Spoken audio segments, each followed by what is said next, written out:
sobrang laki na ng social network dito sa atin, di ba?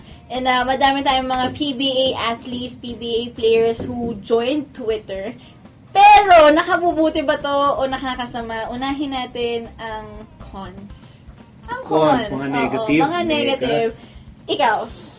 Dahil ikaw nasa tabi ko, ikaw na. Cons? Oo, cons. I guess, Of being on Twitter. Tulad ng ibang nangyayari sa ibang celebrities, parang athletes have haters. And haters Are gonna hate. are angry. They're angry. They are keyboard warriors, di ba? Parang dahil sa Twitter, pantay kayo eh. Pwede mo siyang kausapin. Tapos makikita niya. So ikaw naman, parang wala namang mawawala sa akin. So, murahin kita. Pero wala lang. Cyberbully, ang daming cyberbully dyan. Ikaw, what do you think? I think yung ang cons definitely is that ng athletes, PBA stars, they're targets. They're easy, convenient targets for trolls. Diba? Yeah. Parang napakadali tirahin. Kahit na wala namang kasalanan, nananahimik lang yung player, naglalaro lang, naghahanap buhay lang. But then, because you put yourself out there, which is, really, it's, nang decision ng PBA star yan to offer himself up. Here I am.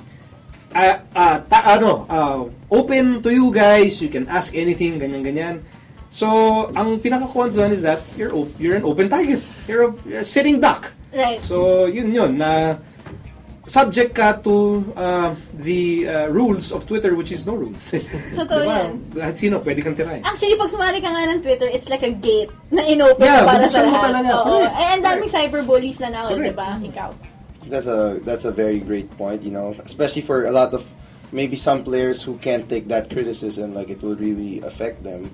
Then another thing I see that is negative about it is that sometimes players will tweet some things that they don't really think of yet, and out of impulse or they're being emotional, they'll tweet something only to regret. Maybe not so much here, but when, let's say, abroad in the States, I read players will tweet something, the next thing I know, oh, sorry, I shouldn't have, like, so many times. Ang dami nga yan. But then what really, for me, the most negative thing is that... Why are you laughing? I haven't even said that. No. I have an inkling of what you will say. I just can't stand how sometimes some athletes will keep retweeting what their fans... Hindi ko ginagawa yun, Defensive. Athlete ka ba? Excuse me. Excuse me. Tumakbo yan ng 42K. What is the definition of an athlete? And I will retweet that. Oh my God. So anyway, go ahead. Pansinin niya si Mika. Fans will tweet player X, galing-galing mo, ganun. And then they're gonna retweet it for everybody to see. And not just one fan, kasi they have many fans and they'll keep showing it to everybody. I mean, what's the point? Do you want to glorify yourself too much? Self-glorification. Paano kung may please RT dun sa dulo? Ayun, pwede pa. But then, you can reply to the fan, be humble, thank you, I appreciate that, or something. But then, I don't know. You don't have to. You don't have to show the whole world na this is what they think of me. And ang dami, hindi lang isa. It's just me. I don't know. Sinong isa? Bulong mo na sa akin. Isa lang. Bulong mo lang. Hindi ko alam eh. Tingnan ko to. Hindi ko alam. Akala ko sabi mo, nakikita mo. Isa lang. Bulong mo lang. Bulong mo. Merong mic dyan. Okay, tayo. Oh! Si Alex Lizano? Pero alam ko yung sinasabi niya. Alam ko yung sinasabi niya na madaming gano'n. Patay tayo dito. Si AC Skater 43! Patay ka! Hinahanap ka na! I don't follow him actually, so I don't know how he tweets. No, ano siya? I see him every day. Absuelto. Okay, pero since meron naman tayong mga cons, tingnan naman natin kung ano yung bright side na itong joining Twitter. I think the bright side of joining Twitter is that you're helping market the league. Itunutulungan mo yung liga to promote the games, promote your team. Tinutulungan mo yung pag-promote ng produkto ng team mo. Right. Kunyari, Powerade. Hindi pinapromote mo yung Powerade. Petron, pinapromote mo yung gasolina. Ayun, ako sa akin, that's a positive. Kasi parang you're helping in the overall cause of making more people know about what's happening in your league. O kunyari, PBA, more people knowing about what's happening in the PBA. Pero may mga instances, kunyari, yung isang player nagtitweet about his life or about yung opinions niya, ganyan, and you actually get to know this, the personality.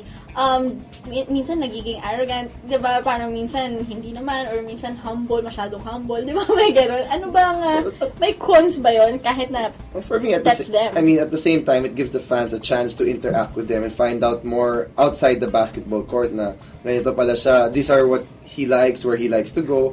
And, as a fan, let's say you tweet a basketball superstar and he replies to you, how would you feel? Siyempre, wow, a guy I'd never dream of talking about.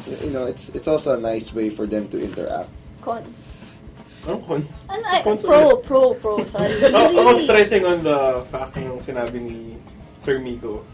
Di ba kung fan ka ng Petron, fan ka ng Petron, mas maluwag sa loob mong tanggapin yung oil price hike pag si Daniel Defonso yung nagsabi.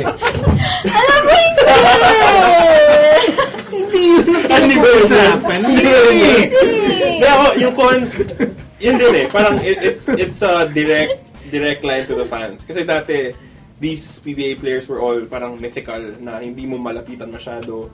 Pero ngayon, parang okay na, nakakausap mo na sila. Sa bagay, kung i-announce ni Alex Cresano sa Twitter, tataas ang presyo ng Powerade, hindi ako magreklamo. Baka pasalamat ka. Yun lang, Chris! for letting us know. O, sige. Pero ayan, so I think, dahil madaming na nagjo-join on Twitter, di ba, we always say here sa GMA, think before you click. And also, meron akong sinusundan na Twitter na, okay siya, humble. At for the Win Sports. Ay, oo. FTW Sports. Okay ba yun? Okay daw yun, Kaya kung ako sa inyo i-follow nyo, kasi talagang sobrang updated. Hindi kami nagre-retweet ng mga unnecessary stuff. Are you sure?